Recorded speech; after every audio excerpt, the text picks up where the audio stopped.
Bom dia a todos. Que Jesus nos abençoe, nos envolva em vibrações de muita paz.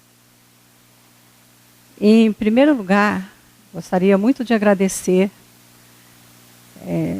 verdadeiramente, com muita alegria, de estar participando pela primeira vez dessa confraternização, 29ª.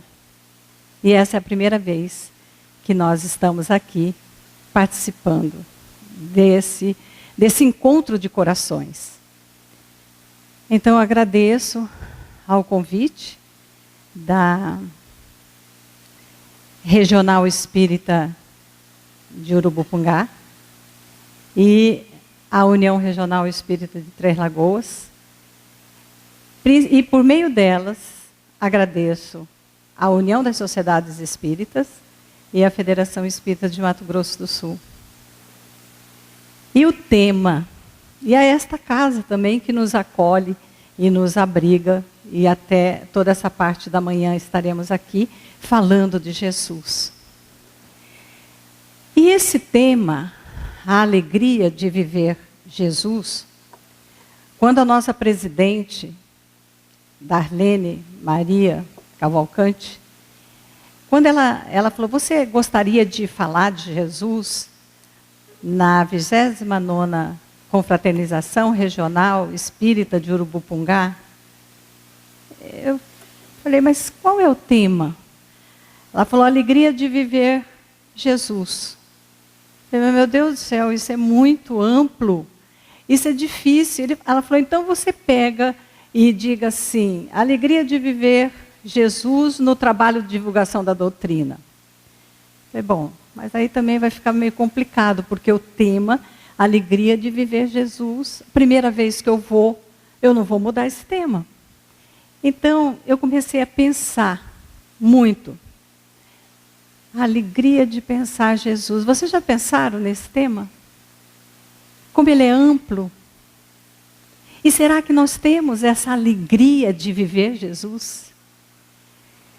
E aí, refletindo sobre esse tema, vocês imaginam o tanto de tempo que eu estou aqui pensando o que trazer para vocês em relação a esse tema tão amplo e tão significativo a todos nós que somos cristãos. Então, refletindo sobre isso, eu falei, bom, eu vou lá e vou fazer perguntas, que são as perguntas que estão dentro de mim, que me questionaram, que me tiraram da minha zona de conforto. Então, eu fiz 3 perguntas para mim e vou compartilhar com vocês, porque em cima dessas perguntas eu desenvolvi esse tema. A primeira delas, há motivos para se ter alegria?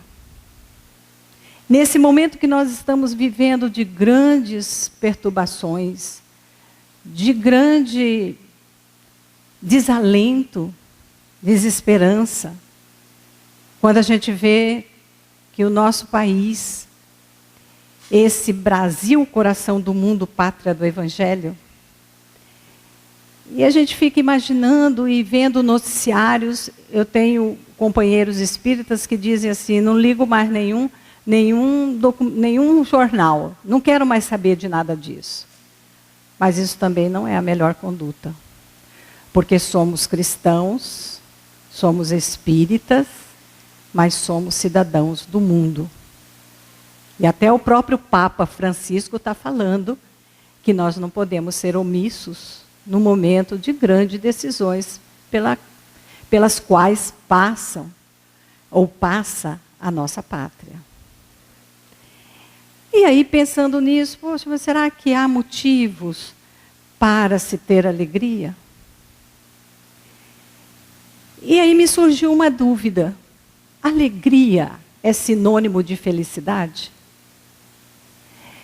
Alegria é igual felicidade? Ou são palavras que exprimem significados diferentes? E aí eu fui procurar, fui pesquisar em vários livros, também no pai Google, que tem muitas verdades, mas tem muitas mentiras também. E dada a idade já um pouco adiantada, né, o DNA adiantado, eu prefiro procurar em livros ainda. E meu neto me diz assim, 16 anos, vó, mas tem livro que você pode ler, mas eu tenho que riscar, eu tenho que sublinhar, eu tenho que voltar. Aí ele me falou de um aplicativo, ai meu Deus do céu, mal eu sei dominar os que já tem aí, ele me falou de um outro que você pode ler e riscar. Kindle. Alguém que domina a tecnologia aqui já deve saber desse aplicativo. Mas eu fui em livros também, em algumas coisas no Pai Google. E vocês não imaginam o tanto de abordagens diversas e conclusões diferentes feitas pela filosofia, feita pelas religiões e até pela psicologia em relação à pergunta que eu fiz entre alegria e felicidade são sinônimos? Ou exprimem situações diferentes? Algumas pessoas, alguns estudiosos, doutores no assunto, filósofos da atualidade, inclusive, defesa de tese, da USP, inclusive, eles não chegam a uma conclusão. Se felicidade, e alguns deles dizem que felicidade é um sentimento, é alguma coisa que se elabora de dentro para fora. E que a emoção está ligada, a alegria está ligada a emoções, a sensações. Então, e há outros que dizem exatamente o contrário. A alegria é aquilo que você tem permanente. Você nasce com alegria. A sua característica principal é de pessoas alegres, de bem com a vida. E que a felicidade são momentos fugazes que passam na vida. E aí eu fiquei com mais dúvidas ainda. Poxa, mas o que é então a alegria de viver Jesus? É uma emoção? Ou é alguma coisa que nós estabelecemos e construímos a partir de nós mesmos? E uma filósofa, ela disse o seguinte, que as decisões que nós tomamos na vida são decisões que satisfazem os nossos desejos ou aquelas decisões que satisfazem as nossas necessidades. E aí sim, ela fica diferente. Porque quando você satisfaz os seus desejos, por exemplo, eu vou comprar um celular novo. Nós estamos numa época de consumismo. Não, mas eu quero um carro novo. Meu vizinho tem um carro último tipo, eu também quero. Aí você vai comprando as coisas, adquirindo as coisas através dos desejos. Então, são decisões que estão satisfazendo os nossos desejos e que nos trazem a alegria, a emoção de ter alguma coisa nova que você desejou e que está nas suas mãos. E que a felicidade, então, são aquelas decisões que nós tomamos para satisfazer as nossas necessidades. E aí, entra muito a doutrina espírita. Quais são as nossas necessidades de espíritos imortais que somos? Se nós formos lá no Sermão da Montanha, que foi o primeiro sermão que Jesus proferiu, porque ele estabelece naquele sermão uma agenda de trabalho para os apóstolos e para nós, porque Jesus é atual. E quais são todas aquelas virtudes que nós devemos conquistar? Porque essas virtudes é que vão preencher as nossas necessidades e nos dar esse estado de felicidade permanente, de alegria, inclusive. Porque cada vez que nos vemos conquistando alguma coisa que vai melhorar a nós como espíritos imortais, nós estaremos, então, vivendo uma alegria. E aí, disso tudo, eu também fiquei pensando, por mais que eu falasse para me convencer, eu achava que estava faltando alguma coisa ainda para a gente poder entender esse tema e responder a pergunta que eu fiz. Há motivos para se ter alegria? A ideia da felicidade acompanha o ser humano há muito tempo e faz parte da nossa história, a história da humanidade. Eu fui buscar em Sócrates, que a gente fala que é o nosso filósofo, né? Que viveu 470 anos antes de Cristo, ou no ano 470 antes de Cristo, e ele dizia o seguinte sobre a felicidade: que a felicidade era o bem da alma. Olha só. Mas que ela esse bem só podia ser atingido por meio de uma conduta virtuosa e justa. Olha lá a conquista das virtudes que estão lá no Sermão da Montanha. Porque quando Jesus profere as bem-aventuranças, ele está dando o que você faz e a consequência. O que vai acontecer com você. E nós entendemos isso como uma agenda de trabalho para nós. Está ali. E aí ele dá os mandamentos também, que são os caminhos que nos cerceiam, de uma certa forma, para que a gente possa buscar a nossa evolução espiritual. Então, se Sócrates diz que o bem da alma só se adquire através de uma conduta virtuosa e justa, ele diz também uma coisa muito importante que está lá no nosso livro dos Espíritos, quando ele diz: conhece-te a ti mesmo. Na realidade, não é de Sócrates. Sócrates viu essa frase no pórtico do oráculo de Delfos. Conhece-te a ti mesmo. E Santo Agostinho nos diz o porquê, como e quando fazermos essa viagem, esse mergulho dentro de nós mesmos. Tudo isso posto, eu estava muito tranquila, porque daí eu já tinha ido em Sócrates. Bom, então, se eu vivenciar e adquirir as virtudes que estão lá, colocadas por Jesus, eu vou ter alegria e vou ter felicidade. Porque a felicidade se constrói, e a alegria são os momentos de se ver feliz. Mas aí vem Paulo, na primeira Epístola aos Tessalonicenses, capítulo 5, versículo 18, ele diz assim: em tudo dai graças, porque esta é a vontade de Deus em Cristo Jesus para convosco. Aí eu confesso a vocês, em tudo dai graças. Poxa, mas existem coisas que eu não quero dar graças. E aí eu fiquei pensando, não, mas qual o sentido, então, em tudo dai graças? E lendo mais profundamente o complemento que Paulo coloca, a gente entende que a causa de dar graças a tudo está na vontade de Deus, porque essa é a vontade de Deus, em Cristo Jesus, para convosco. E vocês devem estar me perguntando, mas o que isso tem a ver com o tema? Tem tudo.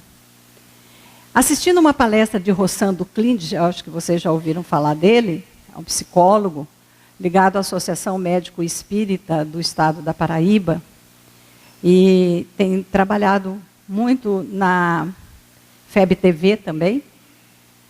Assistindo uma palestra dele, ele conta um caso, ele dá um exemplo, na realidade, de duas mães que tiveram os filhos naquele acidente da TAM. Vocês estão lembrados, né, do acidente da TAM. Uma das mães teve o filho salvo e disse: graças a Deus. Deus salvou meu filho. Dou graças a Deus. E a outra mãe que perdeu o filho? Foi Deus que matou? Como que ela vai dar graças perdendo o seu próprio filho? No mesmo acidente. Então Deus salva uns e outros ele não salva. E nós, como é que ficamos se Paulo diz isso, em tudo dai graças? E aí vem a doutrina espírita. Porque a doutrina espírita nos fala, através da reencarnação, que a tudo devemos dar graças. Que a dor é inerente a todos nós, criaturas humanas. Ela faz parte do planeta que vivemos de expiação e provas. Então, o que é opcional? O sofrimento. E novamente, lá no Livro dos Espíritos, na pergunta 614, Kardec diz assim: o que se deve entender por lei natural? E os Espíritos respondem: a lei de Deus é a única verdadeira para a felicidade do homem. E complementa: ele só é infeliz quando dela se afasta. Então a felicidade é possível, porque os Espíritos assim o dizem na codificação. Mas Kardec continua. Na pergunta 920 do Livro dos Espíritos: pode o homem gozar de completa felicidade na Terra? Pode o homem gozar de completa felicidade na Terra? E os luminares respondem: não. Por isso que a vida lhe foi dada como prova ou expiação.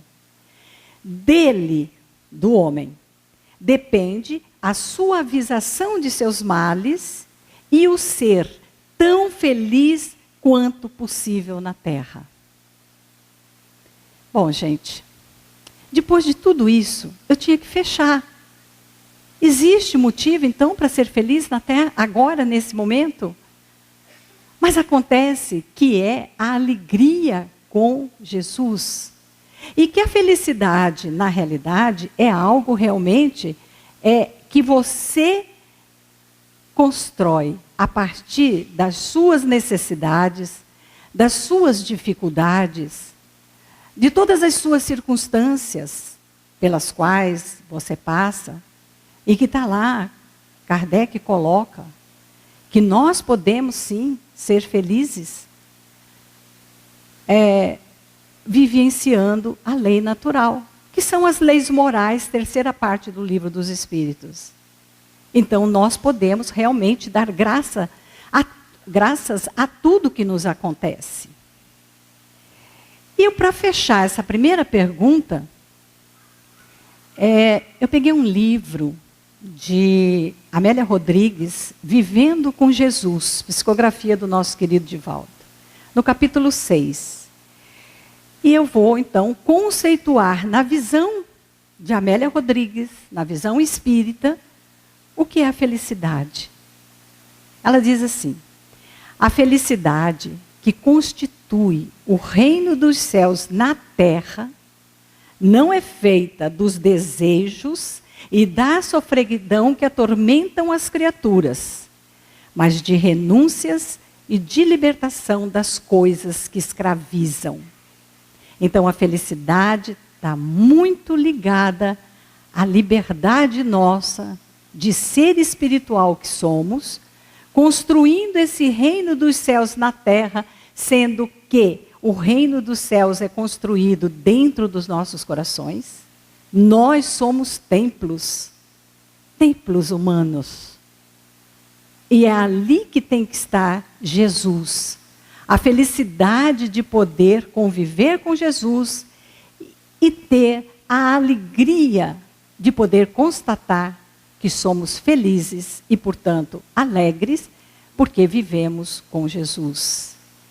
Mas eu ainda fui ainda mais. Eu procurei no livro de Joana de Ângeles, psicografia do Divaldo, O Despertar do Espírito. Quem não leu, leia, porque é um livro fantástico, aliás, como todos. Mas Joana diz assim: o que é alegria?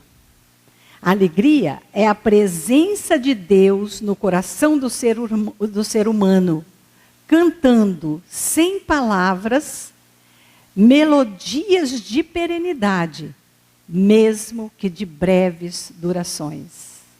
Então, a alegria são emoções que a gente vive no dia a dia e que nos trazem uma felicidade perene de constatarmos que somos espíritos imortais, vivendo com Jesus e construindo o reino dos céus dentro dos nossos corações. Não sei se respondi, depois vocês vão me dizer. Mas a segunda pergunta, qual é a nossa relação com Jesus? Bom, se a alegria de viver com Jesus, mas qual a nossa relação com Ele? Qual tem sido a nossa relação com o Mestre? Saber, nós sabemos. Agora fazemos? Vivemos? Vivenciamos? E eu estou falando para espíritas. No livro A Caminho da Luz, que é um livro importantíssimo para a gente ler, estudar, no capítulo 1, a Gênese Planetária, fala de uma comunidade de espíritos puros. E, aliás, eu tirei essa ideia de uma palestra que o Gerson fez e que eu estava ainda pensando na alegria de viver Jesus. E eu assisti a palestra dele e vi quando ele fala dessa relação com Jesus. Como que Jesus se relaciona conosco e nós com Jesus. E esse livro, então, nesse primeiro capítulo, a Gênese Planetária, fala dessa comunidade de espíritos puros, que dirigem todas as coletividades planetárias. E Jesus é um dos membros dessa comunidade.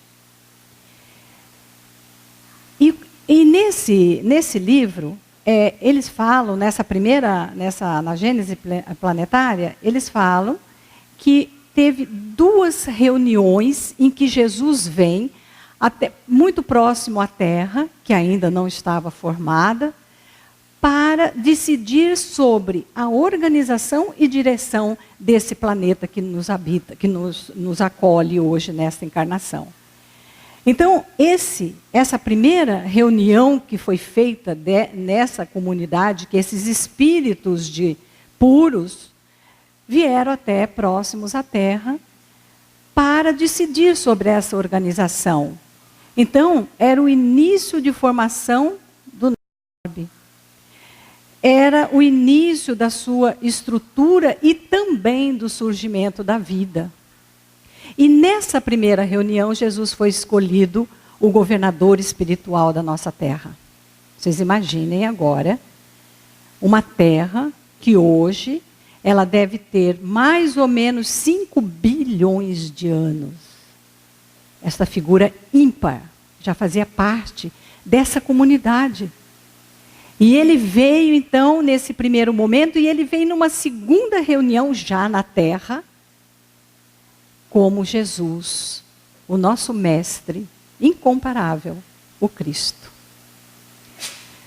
Se a gente imaginar que esse espírito que viveu, presidiu a formação da Terra, e que a nossa Terra tem quase 5 bilhões de anos, a gente não consegue dimensionar a figura de Jesus, esse espírito de escola.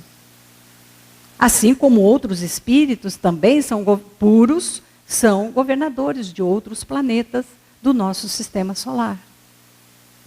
Se a gente começar a pensar em números, eu sou péssima em números, eu fiquei pensando, mas como que é Jesus? Como que ele se fez homem para estar conosco e trazer a mensagem de Deus Pai? Que sacrifício este Espírito passou para estar conosco e trazer a mensagem da Boa Nova. E nesse livro, nesse mesmo livro, no finalzinho dele, lá na página 210, eles falam de uma terceira reunião que aconteceria com a presença de Jesus também.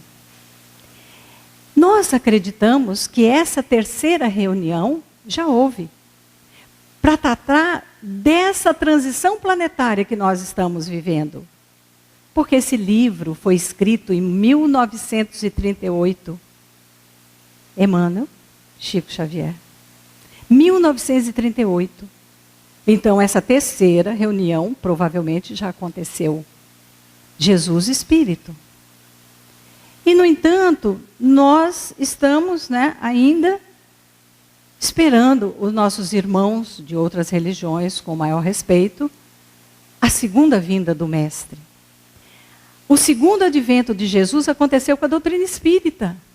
Quando ele prometeu, quando ele se despede de nós, os viajores do tempo. Só um parênteses. Eu sempre, quando eu faço seminário sobre Jesus, eu gosto de perguntar, aquele público na época de Jesus encarnado aqui conosco, aquele público era composto dos que perseguiam Jesus, dos indiferentes e dos que seguiram Jesus. Nós fazíamos parte de que grupo? De que grupo? Eu gosto de fazer pergunta, porque as perguntas são primeiro para mim mesma. E eu cheguei à brilhante conclusão que eu estava no grupo dos indiferentes. Tanto fazia. Porque quando você não gosta de alguém, você pelo menos separou para pensar. Poxa, eu não gosto. Eu não gosto do Fernando porque ele faz isso, isso e isso. Eu não gosto da Silene por causa disso, disso. Então eu parei para pensar nelas, nessas pessoas, para ter o quê? Um juízo de valor. Por que eu não gosto? Há pessoas que dizem assim, não vou com a cara dela. Por quê? Então nós vamos nos reportar, e espírita adora isso, né? É de outras encarnações. Só que se você está aqui junto, na casa espírita, com a determinada pessoa, é para você afinar seu passo com a pessoa. Porque amar quem nos ama, ou amar aqueles que nos são simpáticos, Jesus fala, que fazeis de especial? Isso também os publicanos fazem, os fariseus fazem, mas nós somos irmãos em Cristo. Então eu sempre coloco que eu estava no grupo dos indiferentes. Era esse o grupo, não tinha juízo de valor. Então, a doutrina espírita, quando ela surge, ela vem nos mostrar e vem nos trazer clarear todas esses ensinos do mestre que ele não pôde, à época, falar claramente para nós. Quando ele fala do Consolador prometido, é ele que volta na forma de um corpo doutrinário, que para nós é a doutrina espírita. E essa terceira reunião nós entendemos, para tratar dessa transição planetária. Tem um seminário do Divaldo, que nós assistimos, eu acho que é a Psicologia da Gratidão. E ele diz que essa transição, ela não começou agora, ela está vindo já de muito tempo. Vocês veem, em 1938, Emmanuel diz que haveria uma outra reunião. E nós entendemos que se era para deliberar sobre o destino da Terra, nós estamos nesse momento, num momento crucial dessa grande transição planetária. Se ele diz isso, já em 1938, é evidente que a doutrina espírita nos traz agora, através do próprio, como o Consolador prometido, como nós devemos agir nesses dias tumultuados que nós estamos passando. E o que nos chega como orientação para esses momentos? Nós temos 3 livros que foram lançados por Divaldo, né? Que é, em 2010, a transição planetária, 2012, o amanhecer de uma nova era, e 2015, perturbações espirituais. Elas tratam exatamente dessa transição planetária. Porque esses livros nos trazem esclarecimentos, primeiro, sobre o grave momento atual dessa transição. Sobre o papel dos trabalhadores da seara do Cristo, e nós temos a honra de trabalharmos na seara do Cristo. Ele permitiu. É uma permissão que nós temos de estarmos aqui trabalhando na seara do Cristo. E o papel das casas espíritas. E como as casas espíritas precisam rever o seu papel no mundo atual. O mundo está em ebulição. Nós precisamos nos qualificar e nos preparar para esses momentos graves que nós estamos vivendo. Eu me referia a esse seminário de Divaldo, quando ele fala que se acelerou esse processo dessa transição planetária que estamos vivendo, na Segunda Guerra Mundial, com o lançamento das bombas de Hiroshima e Nagasaki. Ali foi um marco de aceleração dessa transição que nós hoje estamos vivenciando. Então, nós, na realidade, nós somos os agentes dessa transformação planetária. Nós, espíritas, estamos achando que o planeta vai se transformar. Ele vai passar de um planeta de expiações e provas a um planeta de regeneração. Ele, não, nós. Somos nós, os agentes de transformação planetária. Mas tem um problema. Nós estamos em construção. Nós somos espíritos em construção. E como que é? Através das reencarnações. Então, se nós estamos em construção e Jesus confia em nós, olha a nossa responsabilidade. Porque na realidade, nós somos um projeto divino. Vou contar uma coisa para vocês. Diz que a pessoa, depois de 70 anos, ela pode se colocar como referência. Antes, não. Então, uma vez eu estava fazendo uma palestra em Araguaína, lá em Rondônia, longe de casa. E eu tinha ouvido, eu era bem mais jovem, qualquer coisa de DNA. Eu estava achando tão chique, não sabia nada. Entendia nada, não me aprofundei em nada, mas eu achava muito bonito falar DNA, né? Logo que estavam descobrindo a história desse fuxiqueiro, porque o DNA é um fuxiqueiro, ele não tem nada que se esconda do tal do DNA. E eu me empolguei na palestra e falei, gente, nós somos únicos, nós somos filhos de Deus, nós temos o DNA de Deus. Tinha umas crianças sentadas assim na frente. Uma cidade pequena, né? Bom, terminei a palestra, assim, numa alegria, estava com Jesus, né? Saía, tinha um menininho, assim, de uns 12 anos, chegou para mim e falou, tia, o que eu mais gostei da sua palestra foi quando a senhora falou que nós temos o DNA de Deus. A senhora poderia me explicar isso mais profundamente? Vocês imaginam, né? Me serviu de lição, né? Mas a gente sempre tem os sirineus, aquelas almas caridosas que nos acompanham, e lá estava o Elahá. E não sei se vocês já ouviram falar, ele é também um grande companheiro da doutrina espírita, eu falo que ele é uma mente brilhante. E ele estava do lado e falou, vem cá que eu te explico. Sou amiga do Elahá até hoje. Olha, ninguém fala dele na minha frente. Mas, na realidade, nós somos, sim, filhos de Deus. Aí eu troquei, eu não falo mais que somos DNA. Mas nós somos um projeto de Deus. Nós temos um planejamento divino. Ele confia em nós. E o Rossandro Clindt também fala uma coisa muito interessante, que nós somos um projeto divino, mas é um projeto do vir a ser.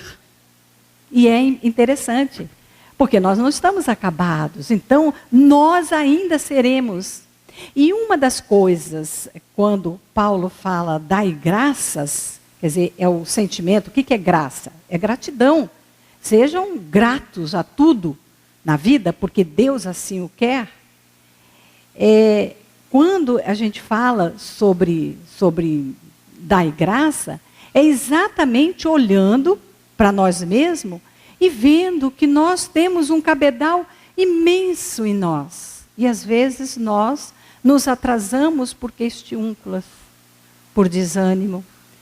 E acabamos que não chegamos no projeto do vir a ser, nós ficamos só no vir, não chegamos a ser. E isso é uma reflexão para nós nesses tempos agora, né, difíceis que nós estamos vivendo. Mas qual é a relação de Jesus conosco? Será que ele é um mestre amoroso, mas ele é firme? Já ouvi espíritas dizendo que Jesus era assim, a mansidão. Ele era tudo isso, realmente. Mas quando necessitava, ele tinha a energia cristã. Ele tinha a autoridade moral de exigir aquelas coisas que eram do Pai e que ele não transigia. E que é para nós também uma lição. Eu vejo às vezes nessas andanças que a gente tem, um monte de enxertos nas casas espíritas, que não é doutrina espírita. Falta de estudo. Falta de estudo das obras básicas. Como nós estamos no EJA há muitos anos, e agora inclusive coordenando também como adjunta, mas como coordenadora nacional do EJA, a gente vê a necessidade do estudo. Enquanto o espírita não estudar, o espiritismo vai ficar da forma que está. E eu vejo essas inserções na prática da casa espírita que não é espiritismo. E nós transigimos. A gente diz assim, não, isso é do bem. Deixa aí. Não tem problema nenhum. Não veio fazer o mal, está fazendo o bem. Hitler matou mais de 6 milhões de judeus, fora os outros, pelo bem da Alemanha. Então, há necessidade da gente tomar cuidado. Porque hoje, diz Joana, diz Emmanuel, diz Bezerra, que os inimigos do Espiritismo estão reencarnando dentro do Espiritismo. E aí a gente vê as ideias esdrúxulas, que você chega numa casa, você não sabe se é um templo, nada contra. Mas se está escrito lá centro espírita, tem que ser um centro espírita. Porque o centro espírita tem um objetivo comum da doutrina espírita, que é a transformação moral da humanidade. E tem a sua prática, toda ela voltada para esse objetivo, que nós não podemos perder o foco, principalmente agora, nessa grande transição planetária que nós estamos vivendo. E se nós falamos, e eu sei que é muita informação numa palestra, né? Num seminário, mas se nós falamos que nós somos os agentes de transformação da Terra, a coisa é muito grave. Então, nós precisamos entender que Jesus teve um relacionamento conosco naquela época e continua, onde ele era sim, sim, não, não.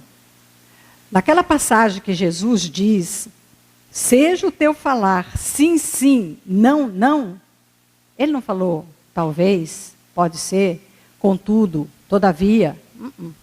É sim, sim, não, não. Muitas das vezes nós queremos contentar todo mundo. Nem Jesus contentou. Qual a nossa pretensão?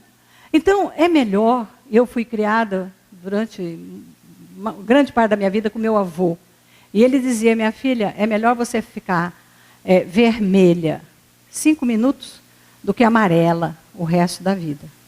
Então, fala as coisas, é o modo de você falar, mas não deixa passar as coisas que não são da doutrina como práticas na casa espírita. Jesus diz assim, se alguém quiser vir após mim, negue-se a si mesmo, tome a sua cruz e siga-me. Olha só, para eu seguir Jesus, para eu estabelecer essa alegria, essa felicidade com Jesus, eu tenho que negar a mim mesma. Como? Se eu sou um projeto divino. E aí? Então eu vou sem nenhuma característica. O que eu tenho que negar em mim mesmo? O meu personalismo, o meu ego exacerbado, de repente a minha vontade de me projetar. Nós espíritas temos muito isso. Tem pessoas que têm aspirações de ser presidente e trabalham para isso. Ainda, tudo isso que a gente traz do passado, né? Onde nós vivenciamos esse poder. Olha, um presidente de uma casa espírita é um sofredor. É um grande endividado. Porque a responsabilidade da casa é dele. E olha o povinho que vem. É difícil. Porque na hora de criticar está todo mundo lá. Mas na hora de ombrear, cada um tem um problema. Hoje eu não posso, hoje eu tenho isso, tenho aquilo. E acaba sobrando para o presidente a conta da luz, a conta da água, o pagamento dos funcionários. E a gente não mexe com o vil metal, né? Nós. Mas Jesus fala isso, negue-se a si mesmo, tome a sua cruz. Então não é fácil. Que cruz é essa? Das nossas próprias dificuldades. A cruz que nos impede, que nos coloca com os pés na terra e não deixa a gente alçar voos maiores. E tome, para seguir Jesus, você tem que ir com tudo isso. Não adianta eu querer passar para os outros, porque são meus os problemas. E ele diz, e siga-me. Fácil, né? Eu vou atrás de Jesus, eu não tenho mais o meu personalismo, eu estou pensando nas coisas da doutrina, mas eu tenho toda uma cruz que eu tenho que carregar, que são os meus problemas, os meus sacrifícios do dia a dia, a minha tentativa de ser melhor. Mas ele diz também assim, olha que bonzinho, na vida tereis aflições. Quer dizer, você negue-se a si mesmo, tome a sua cruz e você vai ter aflições. E a gente acha, muito de nós, que nós estamos aqui num parque de diversões. Nós viemos aqui para usufruir, para ser feliz, porque agora tudo vale com a história. Não, o importante é ser feliz. Vocês já viram isso? Olha, virou um mantra. Não importa como, o importante é ser feliz. Vai mesmo. O importante a vida é curta, principalmente para quem está com 70 anos de idade. Realmente, hoje eu tenho pensado muito que a vida é curta mesmo, sabe? E isso tem me trazido assim, um desconforto cada vez que eu vejo que saiu alguém da prateleira, da minha idade. Falo, ih, meu Deus do céu, será que não tem como botar a fichinha para trás dos livros e ficar ali, né? A única coisa que me dá uma alegria maior, eu estava até conversando aqui com Raul, é que meu bisavô morreu com 101 anos, 102 eu acho, lúcido. Então, se DNA realmente vale alguma coisa, eu amo o DNA, eu estou com ele, entendeu? Mas acontece que do lado da minha mãe, ela morreu com 74. Então tem mais 4. Vamos tirar a média, né, do meu pai com 90. Então eu tô contando isso aí. Mas na realidade é uma preocupação, porque você tem que apertar o passo. Eu sou um projeto divino. E o que eu fiz do vir a ser? Está me preocupando essa tal dessa passagem. Ainda mais que Jesus disse, na vida tereis aflições. Mas ele diz também, vinde a vós. Vinde a mim. Vós que andais tristes e sobrecarregados, e eu vos aliviarei. Ele não diz que ele vai tirar a carga. Ele diz que vai aliviar. Prestem bem atenção. Eu estou alegre com Jesus porque qualquer problema ele não vai tirar, não. Ele vai nos aliviar das aflições, das nossas tristezas, quando nós sentimos muito sobrecarregados. Como disse meu amigo Raul, quando disse a ele, né, está pesada a carga, ele falou, nada que meus ombros não possam carregar. Então ele já tem consciência de que aquilo que vem, ele pode dar graças, tanto ao bom quanto ao ruim, porque ele sabe que Jesus vai aliviá-lo, assim como a todos nós, porque Jesus falou isso. E ele diz uma coisa muito bonita também. Vós sois o sal da terra, vós sois a luz do mundo, vós sois deuses. Olha só. Por que vós sois o sal da terra? Porque o sal, naquela época, era importantíssimo. Era moeda de troca. Porque o sal conservava a carne, conservava os alimentos. Eles andavam em caravanas. Isso vem desde o Antigo Testamento. Então, o sal era importante. O sal é que dava o teor. E ele fala, então, que nós somos o sal. Nós somos o agente, deveremos ser, porque Jesus diz que ele não diz vocês talvez sejam, ele diz vós sois o sal da terra. Nós somos os agentes moralizadores da onde nós estamos inseridos. Nós somos o exemplo. Assim como o sal tem as suas propriedades, ele quis dizer que nós também temos como espíritos imortais que somos. Quando ele diz, vós sois a luz do mundo, olha só, gente, e ele diz mais, fazei brilhar a vossa luz. Olha a lei do trabalho, é a lei do trabalho. Quer dizer, nós somos, mas e daí? Nós temos que trabalhar para que a nossa luz possa brilhar. De que forma? Divulgando a doutrina espírita, já que somos espíritas. E aí eu escuto espírita dizer assim, eu estou tentando ser espírita, negativo. Não tem essa tentativa de ser espírita, não. Se você é espírita e frequenta uma casa espírita, você é espírita. Agora, se você é imperfeito, ou se você é bom, ou se você busca a sua transformação moral, aí é outra coisa. Está lá em Kardec, não sou eu que estou falando, não, é Kardec que diz isso. Os bons espíritas. Mas nós somos espíritas. Nós estamos aqui numa casa espírita. Você não é budista, você não é evangélico, você é espírita sim. Só que você está a caminho de ser um espírita verdadeiro. Então quando ele fala, vós sois deuses, e podeis fazer tudo o que eu faço e muito mais ainda, embora não esteja na mesma fala, o que é isso? Nós somos deuses ainda. Mas nós temos que trabalhar. Nós temos as potencialidades de fazer o bem e de nos transformarmos. Existe uma passagem de Teresa d'Ávila que eu acho muito engraçada, é um parênteses só, acho que vocês conhecem também, né? Teresa d'Ávila deixou toda a vida dela, que era uma vida boa, de família abastada, e foi se dedicar, né? Aos pobres, às viúvas, aos desvalidos, aos doentes e tal. E um dia, ela no lombo de um burro, né, de um animal, ela foi atravessar um rio com as amigas dela também, as irmãs, e ela quase morre afogada. E naquele desespero, Jesus chega e salva ela, né? E diz assim para ela, para ele diz para ela, né?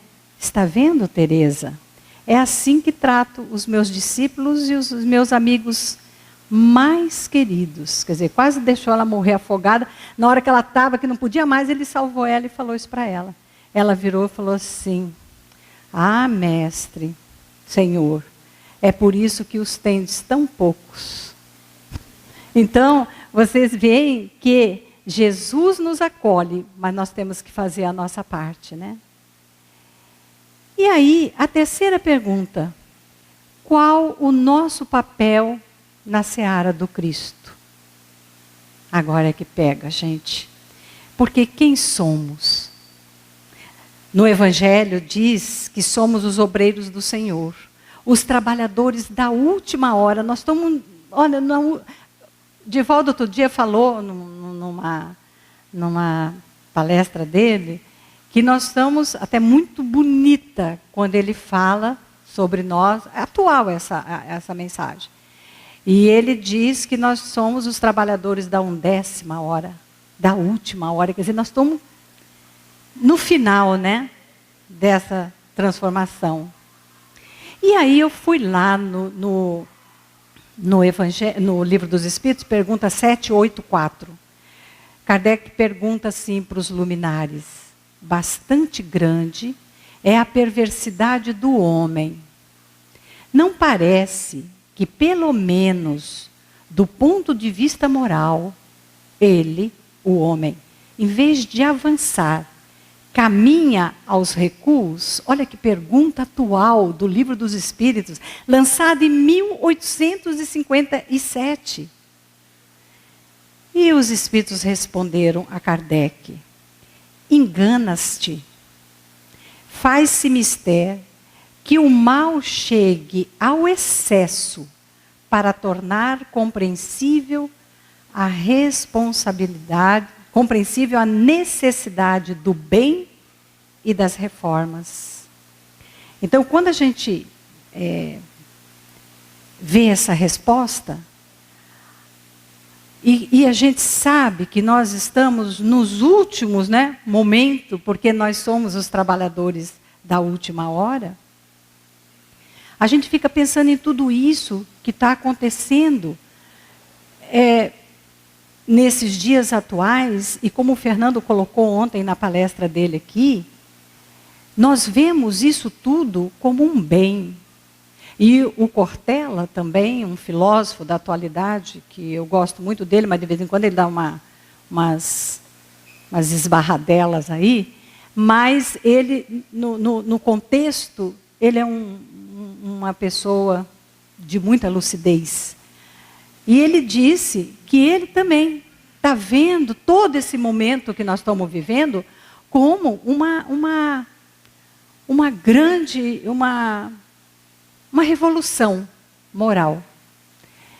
Quando Kardec fala dos períodos do Espiritismo, ele coloca que o último período da doutrina espírita seria no início do século XX, quando então nós estaríamos vivendo a regeneração social. Seria a regeneração moral do nosso planeta. Nós estamos há 17 anos do século XXI. Quem errou? Os espíritos, Kardec? Ou nós que não cumprimos a nossa tarefa? Mas na realidade, nós estamos cumprindo sim a nossa tarefa. Lentamente, mas estamos. Porque se houve todas as revoluções, as modificações do nosso sistema social, desde lá a Revolução Industrial, e a modificação toda que a gente tem visto no nosso planeta, na nossa organização social, nós percebemos que agora sim nós estamos em plena revolução moral. É exatamente tirando todas as coisas, se vocês perceberem, é só isso. É a revolução moral, para que o mundo realmente, e o Brasil, possa cumprir o seu papel de coração do mundo, pátria do Evangelho. Então, é imprescindível, diz Joana de Ângeles, que tenhamos a consciência de nossa responsabilidade na transformação moral da humanidade. E isso não se faz sem esforço, renúncia e sacrifício. E aí, Jesus diz assim: ide, portanto, e evangelizai a todas as gentes. E a gente acha assim que Será que nós estamos prontos para esse chamado de Jesus? De evangelizar a todas as gentes? Será? Porque ele diz também: eis que vos mando como cordeiros no meio de lobos. E aí? Será? É uma preocupação. Então, pensando o que nós precisamos nos preparar para evangelizar a todas as gentes, já que Jesus nos alertou que nós estaríamos como cordeiros no meio de lobos. Então eu pensei em duas coisas. Além do estudo necessário para cumprir o amai-vos e instruí-vos, nós temos que ter coragem. É o que está faltando, inclusive do nosso movimento espírita. Coragem para correr riscos, assumir posições e defender pontos de vista. Nós ficamos em cima do muro. Eu tenho um amigo que ele estava sempre em cima do muro, ele já desencarnou, não sei em que muro que ele anda lá por cima. Mas ele estava sempre em cima do muro, e quando ele saltava do muro, saltava do lado errado. Então era melhor que ele ficasse lá em cima do muro como uma tartaruga, porque todas as vezes que ele tomava uma posição, a gente sabia que ainda ia ser do lado errado. Então nós precisamos ter coragem de dizer sim, sim e não, não. Então esse é um compromisso conosco mesmos. Nós temos que ter coragem. E é um compromisso de nós para nós. E o outro, seria a outra ferramenta para nós podermos atender esse chamado de Jesus e estar com Jesus, é o comprometimento. Gente, como falta comprometimento. Compromisso nós temos, mas o comprometimento, isso é importante. Esse compromisso com a causa, com a instituição e com Jesus. Esse é um compromisso. Quando nós aceitamos Jesus em nossos corações e entendemos que o reino de Deus é alguma coisa pessoal que construímos dentro dos nossos corações, ao nosso tempo, com as nossas dificuldades, com as nossas capacidades, a pessoa especial que nós somos, individualidades, somos únicos, nem os irmãos gêmeos são iguais, só fisicamente. Porque nós somos espíritos criados por Deus e, portanto, somos individualidades. Esse é um compromisso que nós temos que ter com os outros. Nós vivemos em sociedade. Então nós temos esse comprometimento com a causa. Primeiro a causa, depois a casa. Mas isso tudo com Jesus. Então esse é um compromisso que nós temos como cidadãos do mundo. Com o nosso país, com a nossa história. Nós não podemos negar quem somos. Inclusive a graça que Paulo fala, e essa alegria, né, dar graças, como ele fala, para poder viver feliz e em alegria com Jesus, ou viver alegria, ser discípulos do Mestre, nós precisamos nos aceitar como somos. O grande problema da depressão é que nós não nos aceitamos como somos. Carregamos, muitas das vezes, esse sentimento de culpa que pesa. E aí nós queremos, quando nós nos aceitarmos como somos, e como um dia poderemos ser, ouvir a ser, nós seremos felizes. Nós teremos alegria com Jesus. Então, gente, qual é a diferença entre as pessoas que têm comprometimento e as pessoas que não têm comprometimento? É a medida desse comprometimento, da participação, da capacidade de fazer, de empreender e até de errar. Há pessoas que dizem, eu não faço porque eu não quero errar. Mas é vivendo em sociedade e errando que a gente aprende. Outro dia, uma psicopedagoga falou, não, mas não pode aprender com erro. Eu discordo, embora eu não seja psicopedagoga. Mas, é lógico, todas as vezes que você faz um empreendimento que não dá certo, você aprende a não fazer. Como não fazer? Não insistir naquele problema que não vai dar certo. Então, encerrando e agradecendo mais uma vez essa oportunidade de estar aqui falando com vocês, eu vou terminar com uma passagem que Jesus fala em Lucas, capítulo 10, 20. Ele tinha mandado os apóstolos trabalharem, né, saírem evangelizando, e os apóstolos vieram contando assim que curaram um, o outro enxergou, e salvaram, e contando todas as grandes coisas que eles tinham feito em nome do Mestre. E Jesus então diz, está tudo muito bem, mas alegrai-vos antes por estarem os vossos nomes escritos nos céus. É esse que é o problema de quem está chegando próximo, né, de sair da prateleira. Será que o nome está escrito nos céus ou eu prestei um grande desserviço à doutrina espírita?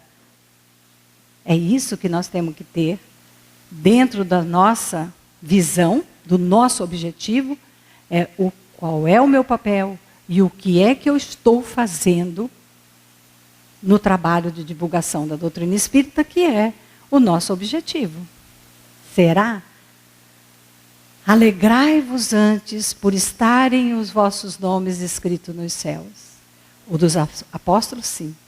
Todos eles, com exceção de Judas, que suicidou-se, e de João, que morreu já em idade avançada, todos deram a vida pela mensagem do Cristo, pela mensagem da Boa Nova.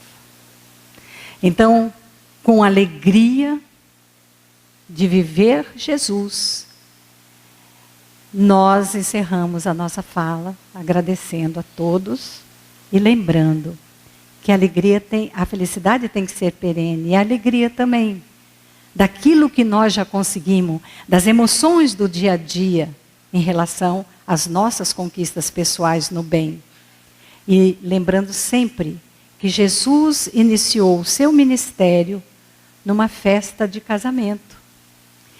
E concluiu num holocausto, noutra festa, a da Páscoa. Mas as duas, o início e o fim, momentos de muita alegria. Muito obrigada.